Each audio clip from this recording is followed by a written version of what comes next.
നമ്മുടെ കേരള ജനതയുടെ ഒരു വിജയമാണ്. തീർച്ചയായിട്ടും നമുക്ക് എല്ലാവർക്കും അഭിമാനിക്കുന്ന ഒരു അവസരമാണ്. അതിനെ സാക്ഷ്യം വഹിക്കാൻ സാധിക്കുന്നതിൽ നമുക്കൊക്കെ ഈ ഒരു ആഹ്ലാദത്തിൽ പങ്കുചേരാമെന്ന് മാത്രമേ പറയാനുള്ളൂ.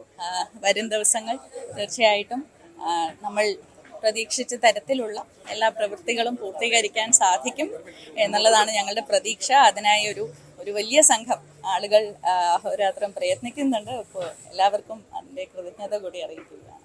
തീർച്ചയായിട്ടും. അപ്പം ഇന്ന് ഒരു സ്വപ്നം യാഥാർത്ഥ്യമാകുമ്പോൾ ഇതിന്റെ പിന്നില് എത്രയോ ദിവസങ്ങൾ, എത്രയോ വർഷങ്ങളായിട്ട് അതിന്റെ പ്രവർത്തനങ്ങൾ നടന്നുകൊണ്ടിരിക്കുകയാണ്. അപ്പം നേടിയെടുക്കുമ്പോൾ ഒരു അഭിമാനത്തിനപ്പുറം ആ സന്തോഷം, ഒരു ഭാരം ഇറക്കി വെക്കുന്ന ഒരു ഫീലിംഗ്. ഇല്ല, അങ്ങനെയൊന്നും തോന്നില്ല. കാരണം ഒരു ചുമതലയിൽ നിന്നും മറ്റൊരു ചുമതലയിലേക്കുള്ള ഒരു യാത്രയാണ്. ശരിക്കും നമ്മൾ ഒരു ലക്ഷ്യത്തിൽ നിന്നും അടുത്ത ലക്ഷ്യത്തിലേക്കുള്ള ഒരു യാത്രയാണ്. അപ്പോൾ അതിൻ്റെ ഒരു ആഹ്ലാദവും ഒരു ആവേശവുമാണ് തീർച്ചയായിട്ടും എല്ലാവർക്കും ഉള്ളത്.